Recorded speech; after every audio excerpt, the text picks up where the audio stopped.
voy a escribir las lesiones que presenta y ustedes me las van a ir clasificando según lo que se les vaya pidiendo. Es decir, yo le pongo que se encuentra una persona en un reconocimiento de sangre que presenta estos y estas situaciones, pues yo le voy a decir la lesión número 1 corresponde a qué tipo de lesión y con qué objeto pudo haber sido producida. Pero ustedes se van a reunir, van a platicar, de acuerdo a las clases, van a decir si se trata de un objeto contuso, arma blanca o proyectiles disparados por arma de fuego. ¿Sí? O yo les digo la característica como orificio, de forma articular, se presenta bloques revertidos, sin ahogamiento, sin transporte de forma, sin anillo con sucio erosivo. Este orificio corresponde a entrada o salida. ¿Por qué? Así, para que ustedes lo discuten. Va a ser un poco más práctico, grupo de 4. ¿Sí? Va a ser una discusión de casos. Bien, vamos ahora, hoy vamos a hablar, vamos a hablar sobre las lesiones producidas en las denominadas asfixias mecánicas, ¿sí? Desde el punto de vista forense. ¿Cómo se causan las muertes de este tipo de asfixias mecánicas? Me salté sin querer, pues fue un error, tocaba ver ahora lesiones producidas en hechos de tránsito, pero la vamos a ver el siguiente jueves, no entra para el laboratorio, sino que va a estar al segundo parcial. Entonces el orden de los factores no es el producto, así que nomás le vamos a cambiar el número para que ustedes se orienten. Ya están todas las clases ahí pendientes, si tienen algún problema, pues me avisan también. Voy a hacer ya la presentación, vamos a compartir. No, pues a grabar primero. Vamos a ver.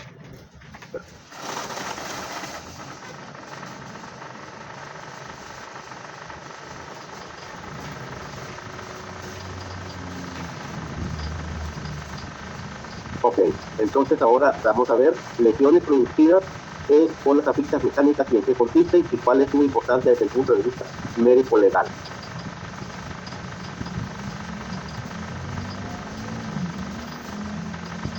Bien, me confirman si se está viendo y si se está cambiando la pantalla, por favor. Sí, se ve. Sí, se ve.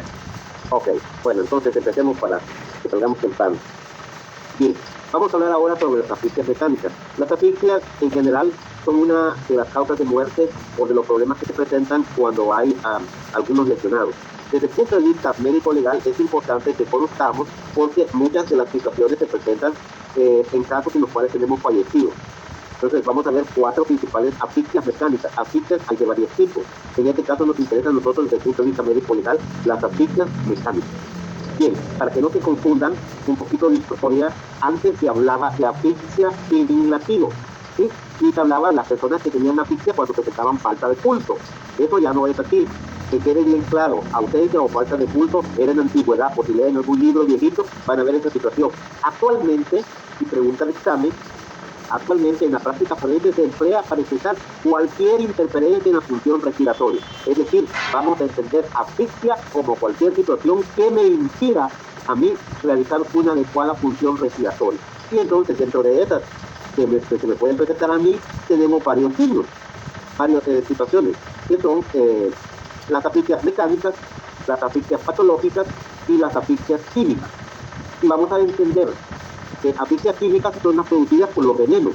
Eso quiere decir que las personas que se intoxican mueren por una asfixia química, en las cuales los tejidos, especialmente los glóbulos rojos, son incapaces de transportar oxígeno y no que transportan el veneno. Entonces, el veneno tiene mayor afinidad por el glóbulo rojo y se pega al glóbulo rojo y desplaza el oxígeno, dando una asfixia química. Asfixias patológicas, siempre que escuchen la palabra patológica, vamos a pensar en enfermedades. Entonces, este tipo de asfixias patológicas son aquellas que deben a enfermedades, como la bronconeumonía, la neumonía, la enfermedad del corazón o enfermedades propias de la sangre, como la leucemia o cualquier otro problema que puede existir. Entonces, debido a una enfermedad, asfixias patológicas. Y las asfixias mecánicas, que son las que nos interesan a nosotros, son las que se producen por factores externos al cuerpo. Es decir, por mecanismos físicos. Algo que me impida respirar a mí, por mecanismos físicos. Que me tapen la nariz, que me tapen la boca, que en vez de poder respirar aire, respire agua, por ejemplo, en los casos de los ahogados, ¿sí? Que me aprieten el cuello con una soga, con las manos, ¿ya? O que se acabe el oxígeno, ¿sí? En un cuarto encerrado. Entonces se conocen como asfixias mecánicas. Asfixias mecánicas. Como términos generales, también es necesario aprender que hay dos términos importantes.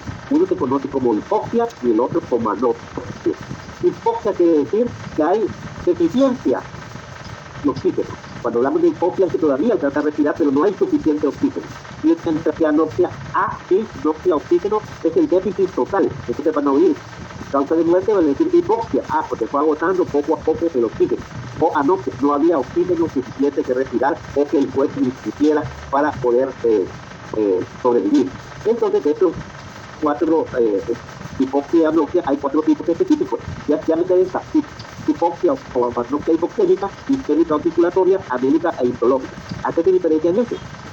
Cuando se trata de hipoxémica, quiere decir que hay disminución en la concentración de oxígeno en la sangre. La persona puede respirar, pero no puede captar suficiente los glóbulos rojos, ¿sí? Porque hay una obstrucción que le impide. Una neumonía, por ejemplo, una enfermedad en los pulmones, un cáncer, está entrando oxígeno, pero no puede pasar por los tumores hacia la sangre. Entonces se está respirando poquito. Hipo quiere decir poco, hay poquito oxígeno. Anoxia quiere decir sí. Segundo, anoxia o hipoxia isquémica o circulatoria. Aquí hay incapacidad de mantener un flujo circulatorio adecuado. Por ejemplo, personas que sufren un infarto o paro cardíaco momentáneamente dejan de palpitar el corazón o tienen una hemorragia y se está perdiendo sangre, entonces dejan de circular a sangre oxigenada. Tercero, anémica. Aquí hay buen oxígeno en el medio ambiente, pero los glóbulos rojos no pueden captar eso. Tienen una disminución, una anemia. ¿Sí? En estos casos serían los casos de las personas que tienen un padecimiento, una anemia por una enfermedad de fondo, ¿sí? En la cual no pueden captar el oxígeno y no pueden circularlo a través del cuerpo. E histológica es en los casos en los cuales las personas al buen oxígeno pueden respirar bien, no hay problema, la sangre está transportando buen oxígeno, pero las células son incapaces de recibirla, ¿sí? Como en el caso de los venenos, que se pega el veneno a las células y no permite que el oxígeno sea adquirido en forma adecuada. Entonces eso hace que se produzcan. Esto es como una parte de la cultura donde lo voy a preguntar específicamente. Lo que sí me interesa son las asfixias mecánicas. Entonces, ¿cómo sabemos cuando una persona está sufriendo una asfixia? Eso es importante, ¿sí? Primero, hay 3 signos clásicos que vamos a observar en las personas que están sufriendo la asfixia o han muerto por una asfixia. En primer lugar, la cianosis es una coloración azul o morada que se observa en algunos segmentos, como en el lóbulo de la oreja, en los labios, debajo de las uñas. Si ustedes ven ahorita sus uñas, se las van a ver rosaditas, las que no están pisadas, ¿verdad? Un fondo rosado, porque la uña es transparente, pero debajo de la uña hay una serie de venas y arterias pequeñitas, y eso le da un color rosadito. Si ustedes se las aprietan, se va a poner blanco, ¿sí? Y las sueltan, inmediatamente van a ver cómo se llena de rojo otra vez. Entonces, las personas que están sufriendo asfixia o que murieron por una asfixia, les van a ver debajo de las uñas, o le van a ver las uñas doradas, porque debajo de las uñas son transparentes, debajo hay muchos vasos sanguíneos, y esa coloración violácea se llama cianosis, es el resultado de que no está llegando suficiente oxígeno. Segundo, fluidez de la sangre. Ya, la sangre tiene un mecanismo de defensa, cuando existe alguna herida o se está perdiendo sangre, inmediatamente el cuerpo reacciona produciendo coágulos para tapar la herida. En los casos de asfixia se trastorna el sistema de la coagulación y la sangre no se puede coagular. Y en los casos de asfixia por falta de oxígeno, la sangre se vuelve muy líquida y de color oscuro. Y al que ustedes habrán oído mencionar que la sangre, decimos color rojo sangre, un rojo ¿cómo se llama? Intenso, pero claro. Ahora, si la sangre no posee oxígeno, se vuelve demasiado líquida, ¿sí? Y aparte de eso, oscura. Y otra situación son las denominadas manchas de Tardieu. Algunos las conocen como puntos hemorrágicos o petequias. Son pequeños puntitos que son el resultado de que los vasos sanguíneos pequeños se revientan por falta de oxígeno y sufren pequeñas hemorragias y se miran como forma de puntitos. Estos reciben varios nombres: manchas de Tardieu, infiltrado hemorrágico puntiforme, hemorragia puntiforme o petequia. ¿Sí? Entonces, ¿dónde las podemos ver? Aquí tenemos esos casos. En los párpados, en la parte inferior de los párpados, terminan puntitos, es decir, que tuvo sujeto a asfixia, en el rostro, puntos hemorrágicos, alrededor de la boca, en la piel, en los pulmones y en el corazón. Solo que ahí ya reciben otros nombres, que es infiltrado hemorrágico puntiforme, petequia o manchas de Faltón. Por tanto, que ustedes encuentren infiltrado hemorrágico puntiforme o petequia, que es lo mismo, entonces es importante. Eso es lo que vamos a ir a buscar. Ahora, estos serían los signos que les preguntaron en un examen. ¿Cuáles son los signos que orientan que una persona murió debido a una asfixia? O sea, cianosis, fluidez y coloración pura de la sangre y o infiltrado hemorrágico, fusiforme o petecho. Esos son los tres signos clásicos. Bien, eso sería ahora, ¿sí? Con las asfixias mecánicas son las que vamos a detallar. Hay 4 principales asfixias mecánicas. Hay algo que, un mecanismo externo que no me deja que yo respire adecuadamente. Y estas son la sumersión o ahogamiento, la ahorcadura, la estrangulación y la sofocación. Pregunta de examen. Escriba brevemente cuáles son las 4 asfixias mecánicas de interés médico legal: la sumersión o ahogamiento, la ahorcadura, la estrangulación y la sofocación. Bien, vamos a detallar cada uno de ellos. ¿En qué consiste la asfixia por sumersión? Como su nombre lo dice, sumersión quiere decir debajo de la superficie, en estos casos debajo de la superficie del agua. Hay otras personas que hablan de inmersión, inmersión. Eso es lo contrario, pero sí puede ser aceptado. Nosotros somos seres y nos metemos a un ambiente que no es natural de nosotros, como es el agua, una piscina, un río, un lago, el mar. O sea, no vivimos, nosotros somos terrestres. Entonces hacemos una inmersión a otra área, ¿sí? Les voy a poner el ejemplo para que comprendan. El submarino, como su nombre lo dice, submarino debajo del mar, ¿sí? Entonces cuando el submarino se hunde o se va hacia abajo, dice sumersión. Cuando el submarino sale a la superficie y actúa como barco, se llama inmersión, o sea, sale fuera del agua, es decir, va a flotar como un barco, ¿sí? Para que me comprendan. Ahora, aplica por inmersión, puede ser aceptado con algunas excepciones, ya las vamos a ver.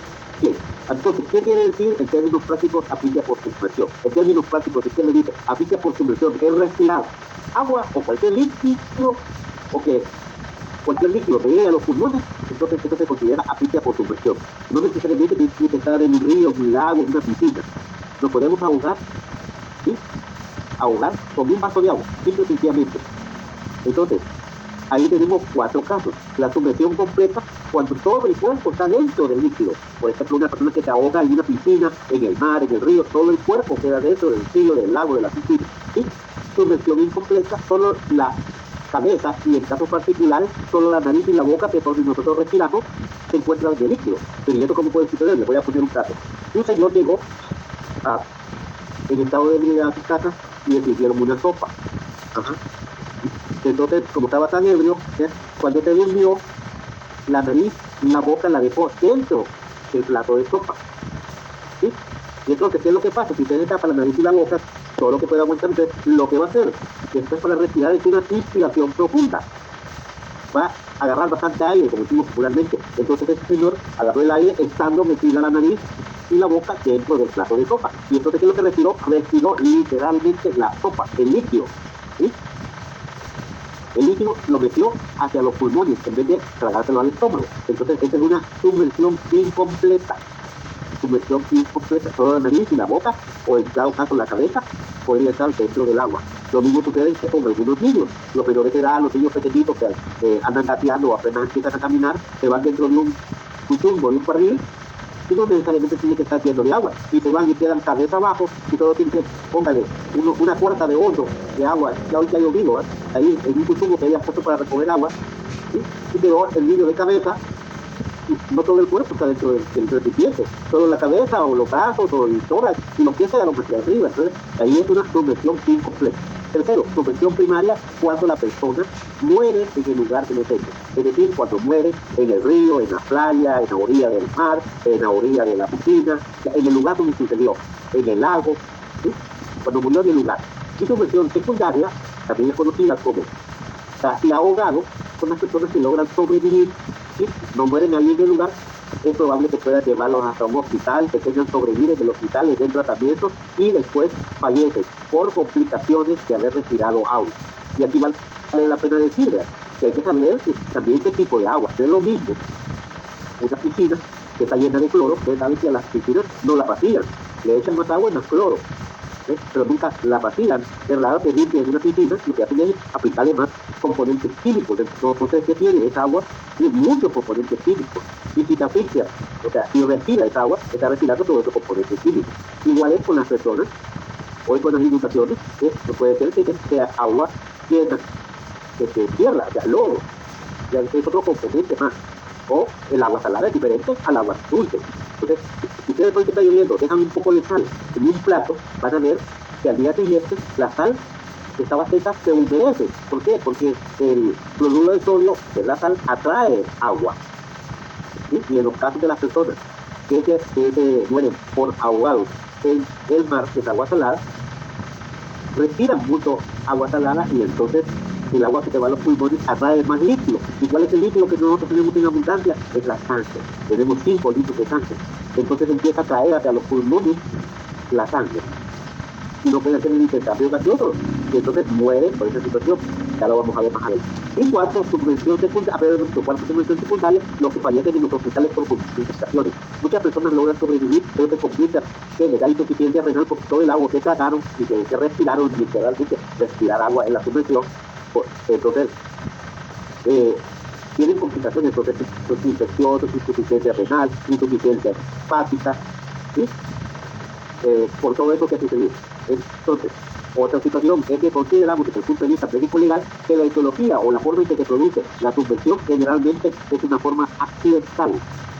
¿Sí? Acordémonos que dentro de la muerte podemos hablar de la muerte violenta, podemos hablar de accidentes, de homicidios y de suicidios.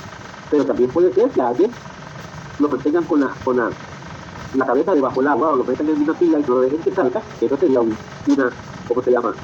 Un homicidio. Igual si lo amarraran, ¿verdad? Los pies, le ponen ahí unas piedras y lo tiran a un río, ya se va a ahogar, no va a poder salir por el peso, y eso es un homicidio.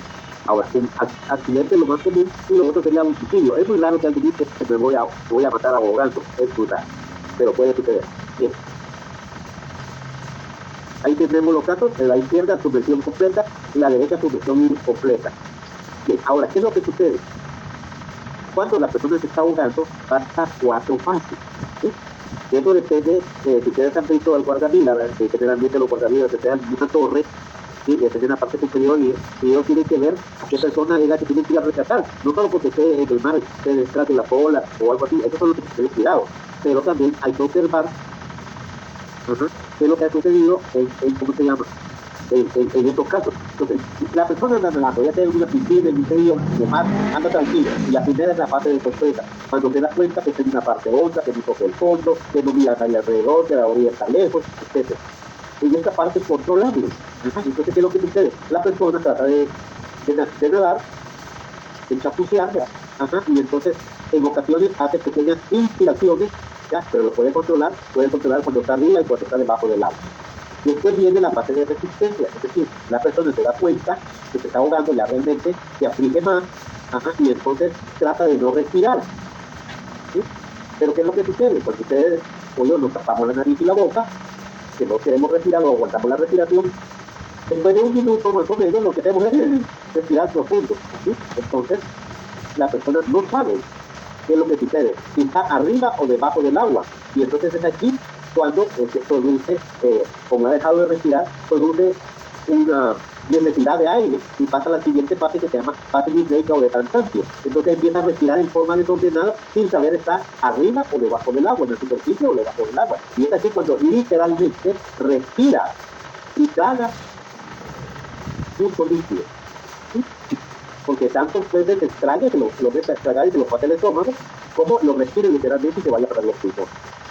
¿Sí? Y por último tiene la fase agónica, que cuando ya está cerca de la muerte, que lo que sucede, empieza a convulsionar, le dan ataques, ya no puede controlar, ya está generalmente se va luciendo, pierde la conciencia, y hay un punto claro, si la persona agónicamente se defeca o se orina, ese es un indicio que ya no puede controlar, porque nosotros podemos controlar que orinarnos o defecarnos.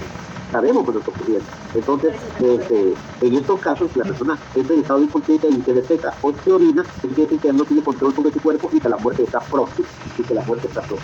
¿Sí? Eso ocurre más o menos en 5 minutos. Entonces los guardavidas tienen que saber a cuál persona es la que van a ir a rescatar. Ya, venga que está nadando y que nada y no avanza. Esa persona ya se va a cansar. ¿Sí? Está luchando contra una corriente. Entonces lo que tiene que hacer en este momento es el guardavidas ir por esa persona. Ciertamente todos los guardavidas pasan, los de la Cruz Roja pasan el evento conocido como el Patrón del Hombre para la Semana Santa, que van a ser distribuidas en las playas durante las festividades de la Semana Santa. Ellos ganan 21 kilómetros en el mar. Entonces, yo he tenido la oportunidad, yo no he nadado como a él, pero he tenido oportunidad de estar en estos eventos y ver lo que ha sucedido, ¿sí? Ahora, ¿de qué depende? Pues depende, la muerte puede estar próxima, depende de la cantidad de agua o de líquido que hayan respirado. Puede ser que se muera ahí, que sería una pista primaria, o puede ser que lo logren rescatar, lo saquen el agua, mueren también en la ambulancia o mueren en un hospital 2 o 3 días después. Entonces, siempre es asociado a esa situación. Bien, ahora, ¿qué sucede si la persona fallece ya en el hospital o cuando es trasladada? Aquí lo que sucede es que el cuerpo trata de mejorar el metabolismo, se regula para poder sacar toda esa cantidad de agua que ha respirado literalmente. Los pulmones no deben de tener líquido allá adentro. Y entonces se le ha metido, póngale, 1 o 2 litros de agua directamente. No sabemos si agua salada, agua dulce, agua sucia, agua con cloro o cualquier otro mineral. Y el cuerpo lo está reciclando. Entonces, ¿qué sucede? Estas personas pueden tener complicaciones metabólicas. Aparte de eso, no les cuesta respirar porque no pueden expandir el tórax por la cantidad de líquido que tienen dentro de los pulmones y duelen. Entonces la respiración tiene que ser muy suavecita, muy superficial, porque duele el tórax, el peso. Aparte de eso, dentro de los pulmones hay una combinación de un material que se llama, un material que hace que el aire pueda entrar a la sangre. Se llama factor surfactante. Entonces, se combina este factor surfactante, el agua que ha respirado, el moco y la sangre, y se produce algo que se conoce como batido alveolar. Se combinan estos 4 elementos: agua, factor surfactante, moco. El moco es normal, todos nosotros tenemos moco allá adentro. Entonces, es como una defensa que nosotros tenemos. Y esto hace que se pone una flema y una espuma, en algunos casos blanca, pero dependiendo de la cantidad de sangre que puede volver rojiza, y empieza a salir cuando la persona ya no puede respirar, por ese batido alveolar, empieza a salir por la nariz y por la boca. Bueno, si la persona todavía sigue con vida, el cuerpo trata de absorber todo el agua que ha respirado, ¿sí? Y nos aumenta la cantidad de sangre, y entonces lo que anda circulando en nuestro cuerpo ya no es sangre, es lo que diríamos como sanguata, una combinación del agua que respiramos más la sangre natural de nosotros, ¿sí? Y entonces los encargados de limpiar esto son el hígado y los riñones. Aparte de eso, los glóbulos rojos se empiezan a destruir y ocasionan hemorragias, y la gente empieza a tener hemorragias cuando orina. Eso se llama hematuria, por destrucción de los glóbulos rojos, ¿sí? Y eso nos lleva a una insuficiencia renal, que tarde o temprano le va a ocasionar la muerte. Aparte de eso, como hay un aumento en la cantidad de volumen de sangre circulante, de las sanguatas que le tiene, ¿sí? El corazón se empieza a trastornar y ya no palpita adecuadamente, por rato palpita rápido, por los ratos lentos, y eso se conoce como arritmia cardíaca. Y aparte de eso, puede presentar vómitos por la cantidad de agua que ha tragado, así podríamos decir que si la ha tragado, y entonces puede también asfixiarse tragándose, ¿cómo se llama? El mismo vómito. Y eso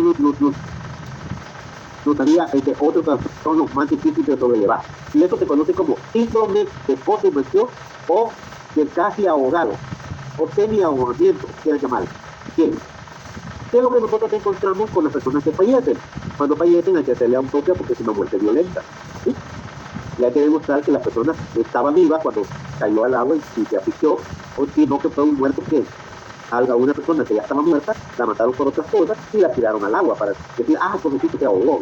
Entonces, ¿qué es lo que encontramos? Externamente vamos a ver unas manchas en el cuerpo que se conocen como livideces, que las livideces son la sangre, como ya no circula, que va para las partes más bajas del cuerpo. ¿Qué quiere decir? Que si la persona está boca abajo, la sangre anda siempre dentro de la pena, pero como ya no le impulsa el corazón, esa sí arteria, ya no le impulsa el corazón, entonces, porque la verdad se va para las partes más bajas. Si el cadáver quedó boca abajo, se va para la cara, para el pecho, para el abdomen, para la parte anterior del cuerpo. Si quedó boca arriba, se va para la espalda, se va para los glúteos, se va para la parte posterior de los muslos.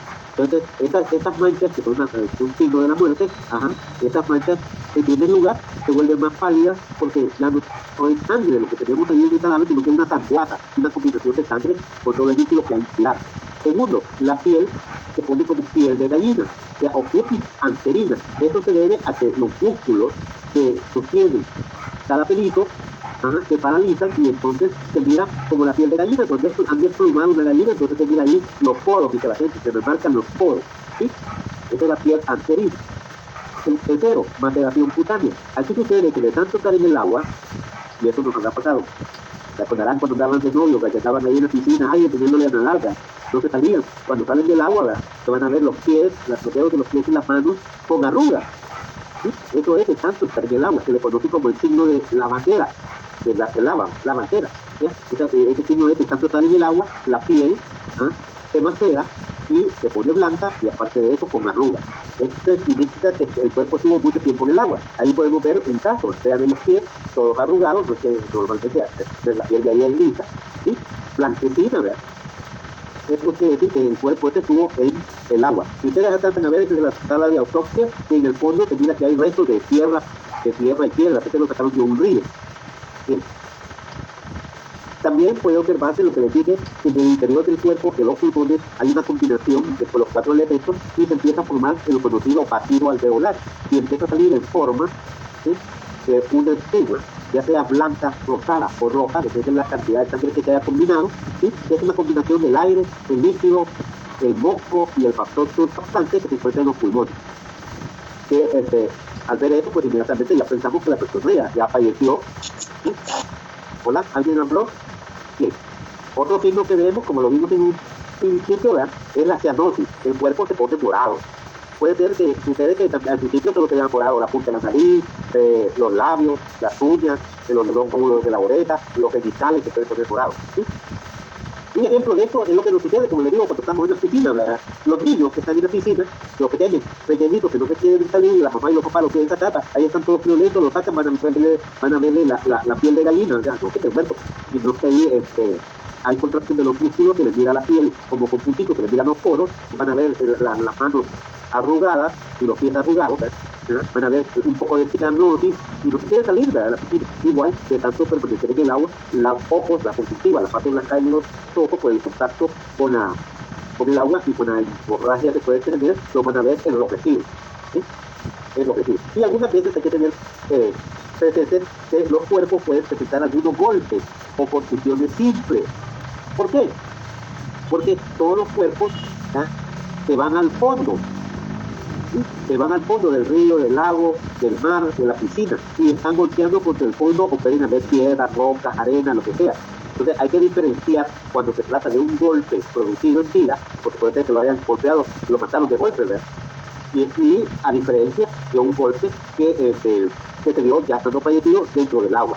En un río, por ejemplo, se lo llevó una corriente, va a tener algunos golpes, ¿sí? Unos pueden ser que lo golpearon estando en vida, o otro golpe ya muerto que se lo lleva a la corriente. Entonces hay que diferenciarlo.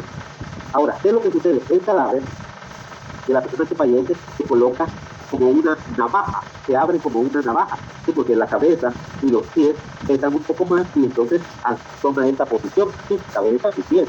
Y las nalgas hacia arriba, porque también ha tragado aire y el estómago hace que se ponga así, como una B invertida, ya lo vamos a ver ahí. Y entonces hace que la frente, la cara, las rodillas, la punta de los pies, de los dedos de los pies, la punta de las manos, ¿sí?, raspen el fondo del suelo y así en esta posición y se golpee. Lo que vamos a ver aquí, la diferencia es cuando se trata de contusiones en vida y contusiones por muerte.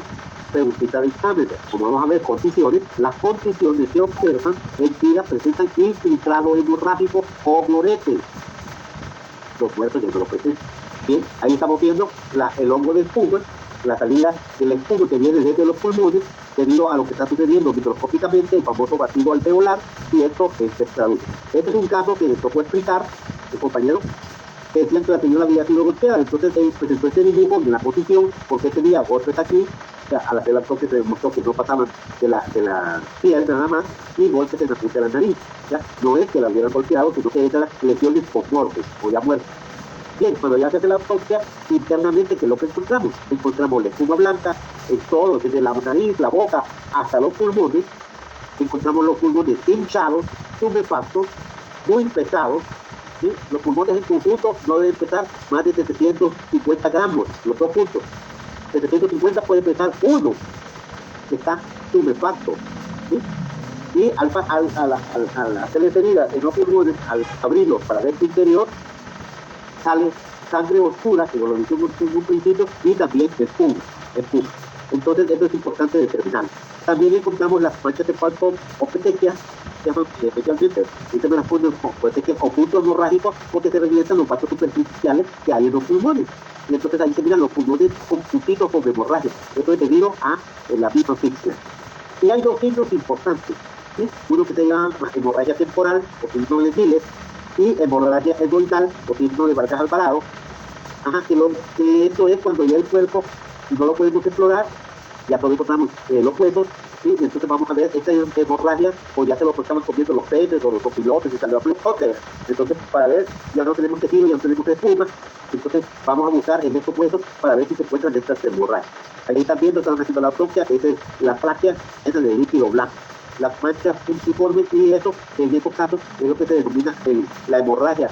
Si ustedes alcanzan a ver aquí, en donde están las flechitas, la hemorragia.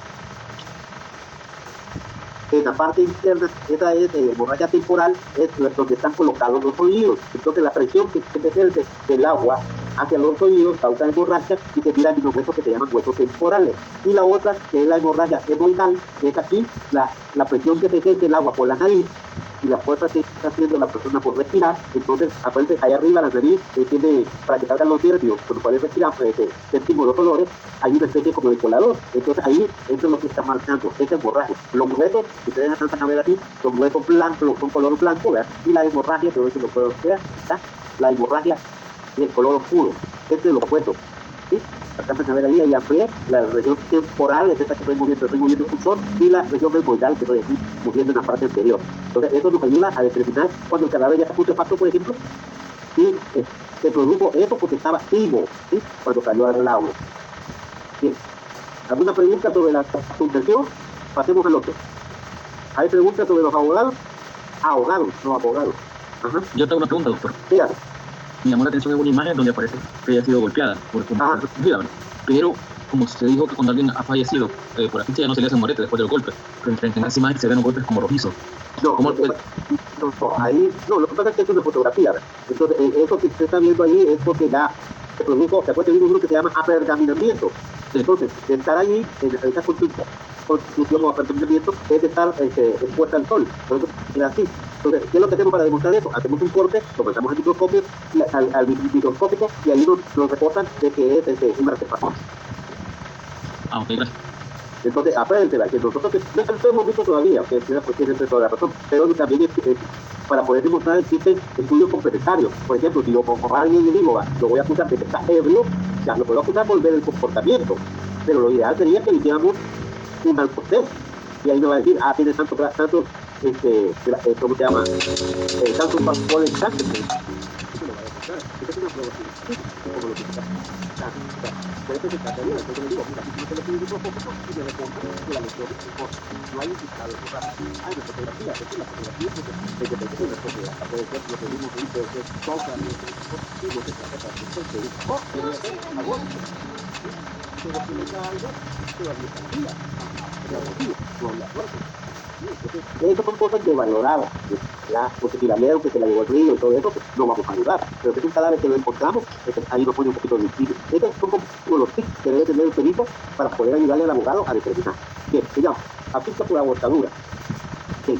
Abortadura en términos prácticos es cuando la persona, cuando se aborta la persona, debe de haber un punto fijo, debe existir algo que comunique ese punto fijo con el cuello de la persona, quedándose esto, un lazo, una cuerda, una cinta, una sábana, cualquier objeto que sea alrededor del cuello, y que la muerte se va a producir por el mismo peso de la persona. ¿Sí? Es decir, que por la gravedad, los ahorcados, por la gravedad hace que el mismo peso del cuerpo apriete el cuello, ¿sí? Y cause la muerte. ¿Sí? Entonces, para diferenciarlo, muchas veces lo confunden ahorcadura con estrangulación. Estrangulación no tiene que estar colgando de algo. La ahorcadura sí tiene que estar en un lugar, tiene que estar amarrado ese lazo. ¿Sí? Entonces aquí tenemos varios tipos. Ahorcadura completa cuando está totalmente colgando, es decir, que ninguna parte del cuerpo, perdón, en este caso catarro, es decir, por así se cuesta respirar. Ahorcadura completa cuando, ¿cómo se llama? Todo el cuerpo se encuentra colgando. ¿Sí? No está topando contra el suelo, ni contra algún objeto, ni contra la cama, ni con la mesa, ni una silla. Totalmente está, perdón la expresión, como decir, como una piñata colgando. ¿sí? Abortadura completa. Abortadura incompleta cuando está tocando algún punto de apoyo. O sea, se subió en la cama para abortarse, ¿sí? Entonces pues, quedó haciendo contacto con la cama, ¿no? Para abortarse no necesariamente tiene que estar tan alto, ¿sí? Yo he visto personas que se han abortado con 30 centímetros de altura nada más. Bien, abortadura simétrica es con relación al ¿cómo se llama? A la posición del nudo.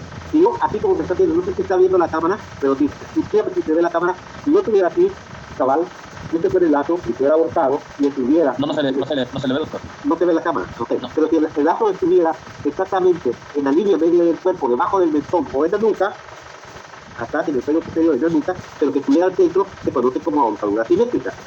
Mientras que si el nudo está en cualquier otra posición, adelante de la oreja, detrás de la oreja, a un ladito, pero que no esté al centro, adelante o atrás, se conoce como abortadura asimétrica. Abortadura asimétrica. Bien, ahí tenemos los casos. Abortadura completa, oye, izquierda a derecha, abortadura completa, totalmente colgando, abortadura incompleta, haciendo contacto con el pie, abortadura simétrica anterior, posterior, abortadura simétrica anterior, abortadura asimétrica, que sería al lado izquierdo, ¿sí? Y otro caso, que es de abortadura incompleta. Todos estos casos los hemos visto, ¿sí? Miren, tuve un caso en particular de una persona que se abortó, lo que hizo fue sentarse. Sí, ya se lo voy a explicar cuando veamos el caso especial. Bien. Ahora bien, la etiología, ¿sí? La más frecuente es que se relacione con suicidio. Con suicidio. Lo más frecuente es que se relacione con suicidio. ¿Sí? Ahora, suicidio. Las personas acostumbran para matarse, para suicidarse, es abortarse. Pero eso no deja, pueden existir accidentes, abortaduras accidentales, personas que en estado de debilidad o niños jugando, pues se enrollan un lazo, se deslizan y resuelven. ¿Sí? Existe una abortadura especial que se llama accidental autoerótica. Este es el caso que les iba a comentar. Resulta que en los casos de abortadura, ¿sí? En los casos de abortadura, cuando es el hombre y se está abortando, la sangre se va hacia abajo y se concentra en el pene, ¿sí? Y entonces al concentrarse en el pene, que es como sufre una erección, que es lo normal. Entonces, muchas personas descubrieron esta situación, y entonces ¿qué es lo que hace? Igual le sucede a la mujer, o sea, medio la estrangula, ¿sí? Medio la estrangula y se dan cuenta que sufren diferentes reacciones que alcanzan el orgasmo.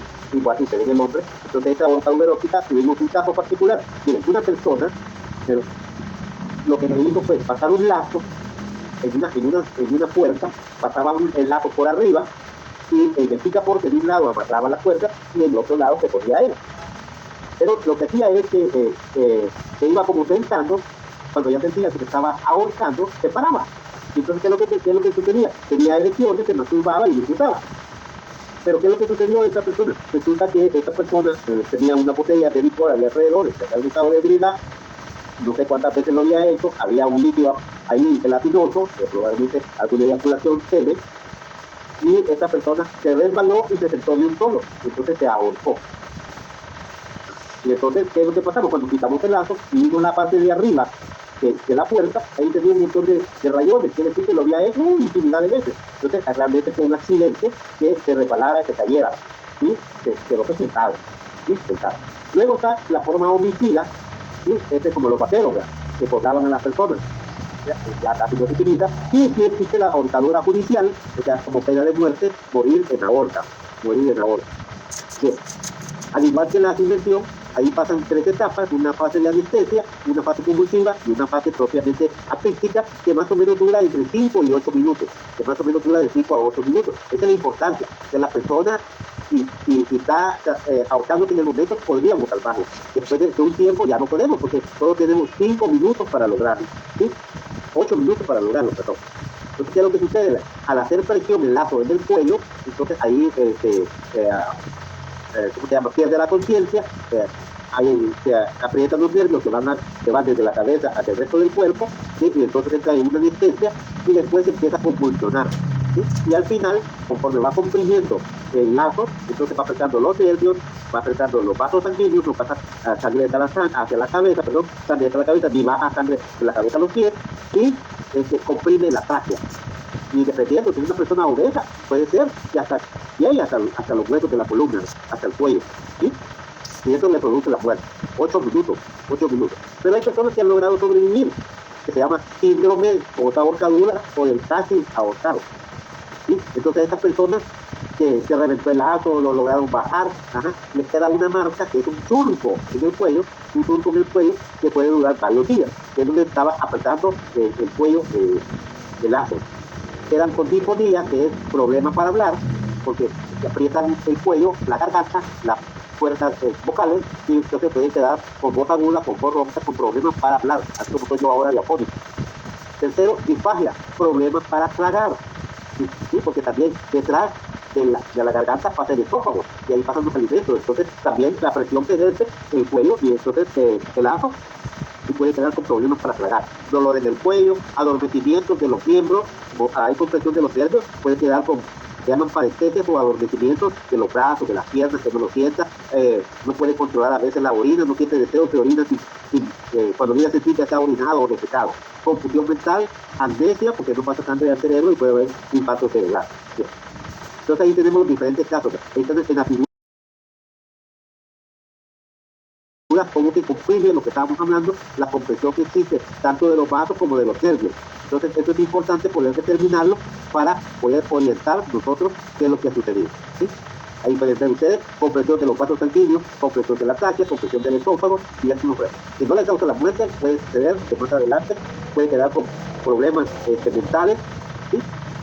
O puede quedar, como se llama, con o incluso vomitar y el mismo vómito podérselo atracar y causar estas infecciones a nivel pulmonar. Ahora, ¿qué es lo que vamos a encontrar en las personas que fallecen? En el cuello vamos a ver el signo principal, aquí, tanto de la ahorcadura como la estrangulación, es la formación de un surco, y esto nos va a decir la diferencia entre ahorcadura y estrangulación.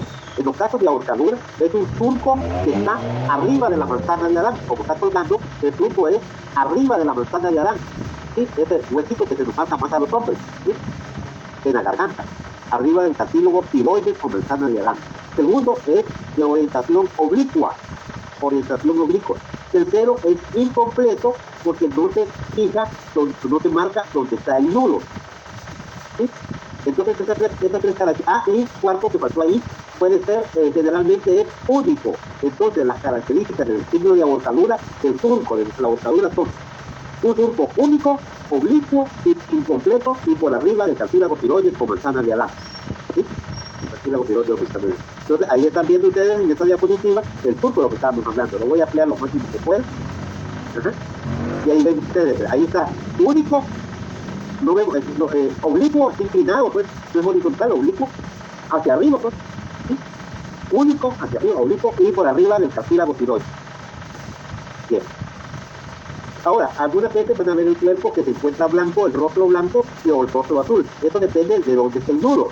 Si el nudo se encuentra a un lado, que es una ahorcadura asimétrica, entonces permite que por donde esté el nudo, que no se marca, siga pasando sangre. Y puede ser que suba sangre, pero no baje sangre de la cabeza. Y entonces se concentra en la cabeza y la cabeza se vuelve morada, congestionada. O puede ser que no pase sangre y la cabeza se vea pálida.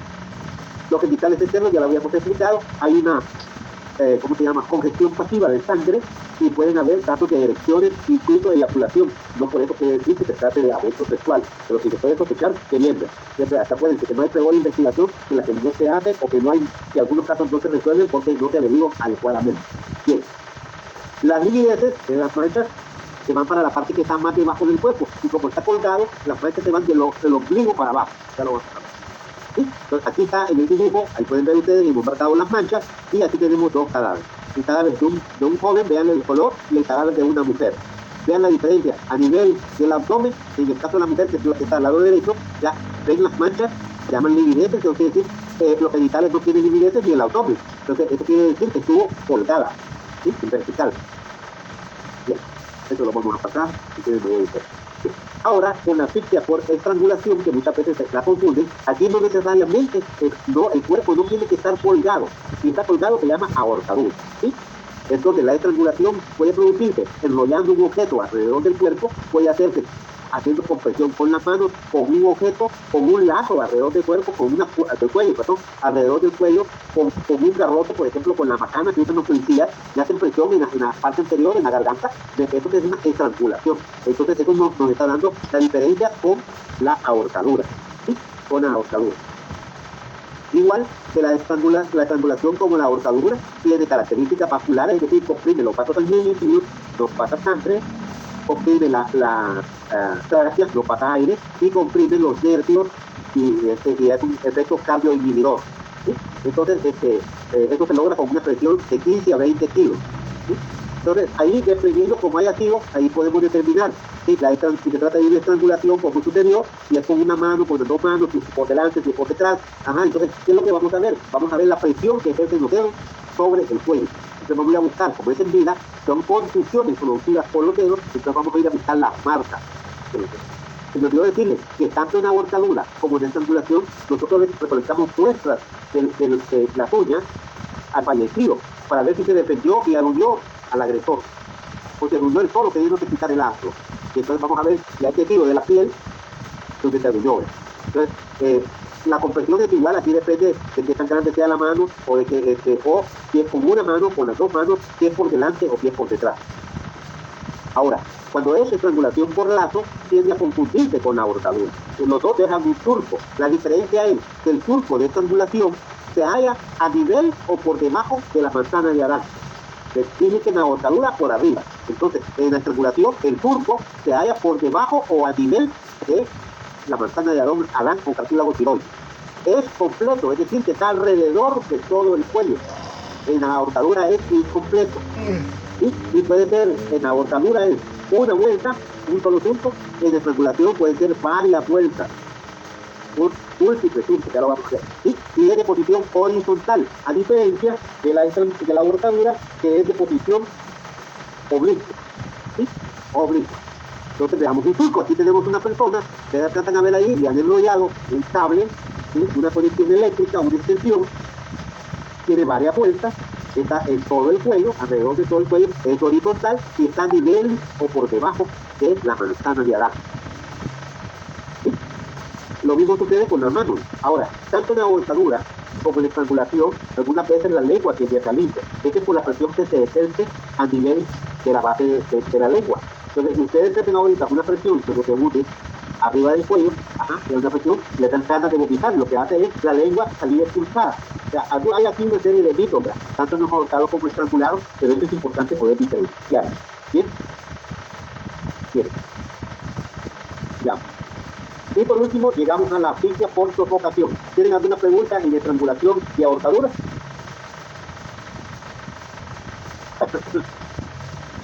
Perdón.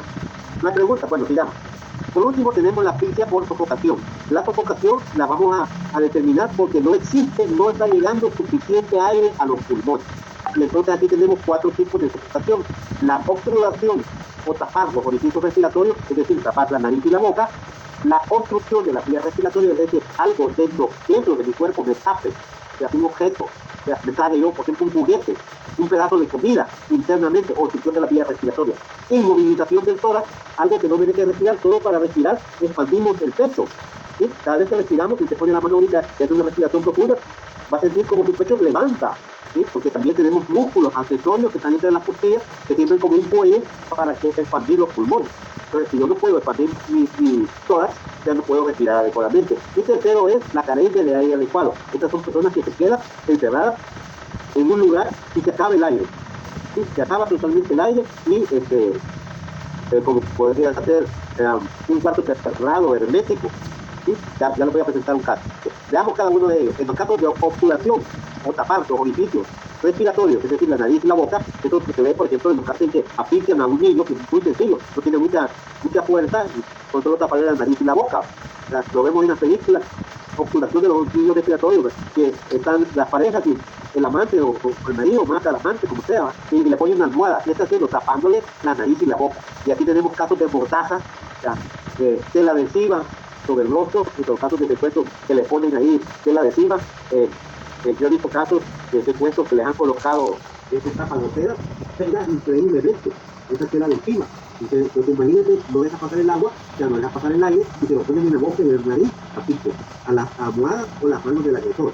Entonces, aquí tenemos en estos casos que puede ser homicida, ¿sí? En los casos de homicidio, cuando lo hacen de forma intencional premeditada. En casos accidentales, por ejemplo, en los casos de niños que se quedan con juguetes, peluches, por ejemplo, Entonces tú le pones un montón de peluches o almohadas, te la vuelta, o sea, todavía no tiene su cerebro maduro y representativo, no se puede quitar el primer especialmente para la fuerza que él tiene, el peluche, y le queda tapando la naricita y la boquita. Entonces, pues, ya los otros son casos homicidas, accidentes y homicidios. Bien, ahí tenemos este caso, es una mortaja.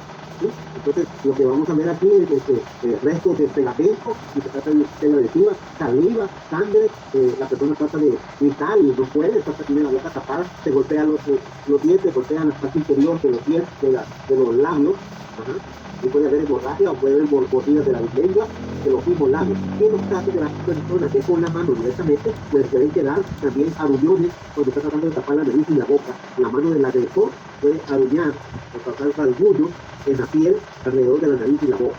¿Qué es lo que vamos a buscar? En lugar de los hechos, ropa sucia, humedecida con saliva o sangre. Entonces, eso es lo que vamos a buscar. Y en los casos de cadáveres, vamos a buscar restos de tela adhesiva, marcas de hemorragia, estigmas superficiales como arullones y heridas en la mucosa de los labios o borderos de la lengua. Bien, segundo, sofocación por obstrucción de la vía respiratoria. Esto es internamente, aquí hay un cuerpo extraño que las personas se tragan, así como uno se mete en los lapiceros, el tapón de lapiceros, no se lo tragan, se lo respiran literalmente. Y entonces estos generalmente son accidentes, casos de niños que se meten filetes, se ven los filetes y dicen no apto para menores de 3 años porque tiene piezas muy pequeñas. Y lo primero que el niño todo lo comprueba a través de la boca, todo se lo lleva a la boca. Entonces aquí hay juguetes, semillas, portones, alimentos, incluso en adultos, alimentos, no bien masticados, pedazos de carne entero, ya le voy a poner un ejemplo, prótesis, se pueden tragar un diente, bueno, tragar no, respirar. En estos casos se trata de afecciones que son accidentes. ¿Sí? Entonces aquí tenemos un dibujo, aquí no termina muy bien la fotografía, voy a tratar de ampliarla. En esta fotografía lo que tiene ahí es un pedazo de comida, ¿sí?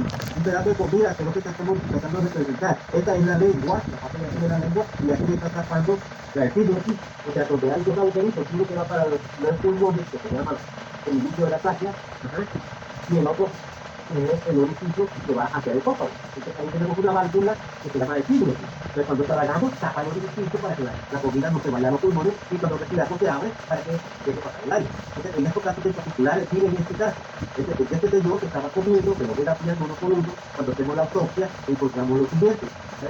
¿Sí? Encontramos los siguientes. Aquí estoy haciendo la autopsia, este es mi mano, tengo agarrada la lengua, y estoy sacando la lengua y tiene este pedazo de carne. ¿Sí? Aquí lo saqué ya para poder explorar, ¿no? ¿Sí? Miren el pedazo de carne, donde está la flecha en la lengua, y esto que está aquí es el pedazo de carne, y así ya se lo quitamos. No masticó adecuadamente y se lo quiso tragar. Miren el gran pedazo de carne, donde está la flecha en la lengua, este es el orificio respiratorio que la válvula se llama epiglotis, y este pedazo de carne estaba tapando. Y aquí tengo, miren, más o menos medía 7 centímetros de largo por 3 centímetros de ancho. ¿Sí? Eso también le pasa a las personas que no tienen buena dentadura, no mastican bien. ¿Sí? Puede ser un accidente. Bien, entonces, ¿qué es lo que vamos a encontrar? Algunas veces puede ser homicida si no le meten a las personas algo. O sea, muchas veces a las personas cuando las secuestran le meten un pañuelo, un calcetín, algo ahí, pero conforme la persona se empieza a respirar y a tragar saliva, se empiezan a deslizar y ese cuerpo extraño se va hacia los pulmones con los movimientos respiratorios. ¿Sí? O en estos casos, que hay algunos casos de estas asfixias que se dan en los juegos eróticos, en el sadomasoquismo, por ejemplo, ¿sí? O con las bordatas. Veamos en este caso, ahí tiene la bordata, que es la parte negra, ya tiene ahí amarrado un pañuelo, pero en la parte interior tiene metido otro pañuelo. Ya le voy a poner un ejemplo. Miren este caso. Este caso es un muchacho que era conductor de un camión, de transporte, de bebidas.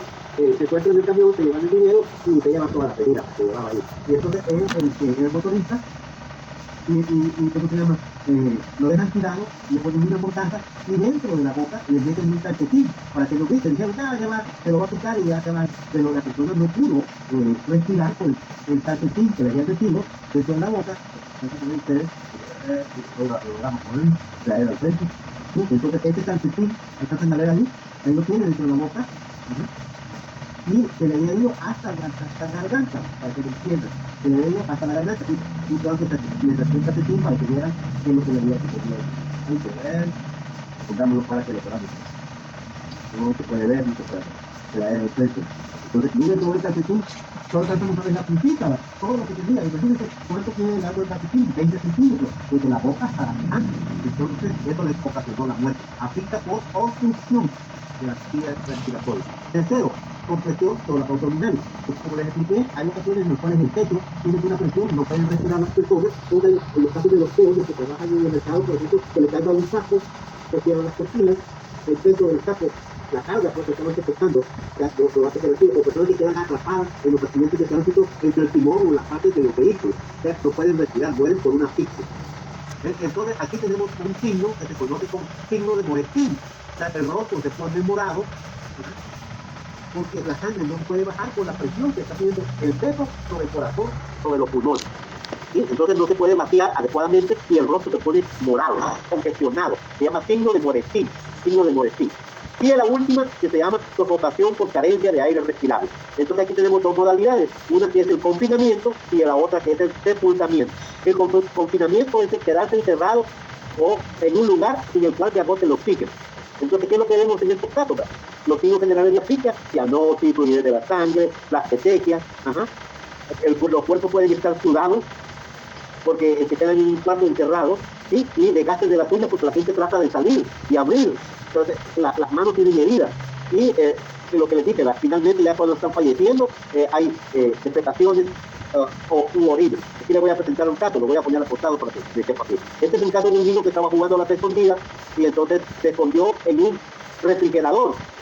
No lo hallaron, se escondió también. Y el refrigerador, se metió en el refrigerador, lo cerró y no pudo salir. Entonces aquí encontramos, después de 6 días, se encontraron el cuerpo ya en estado de putrefacción, se había quitado la ropa, ¿sí?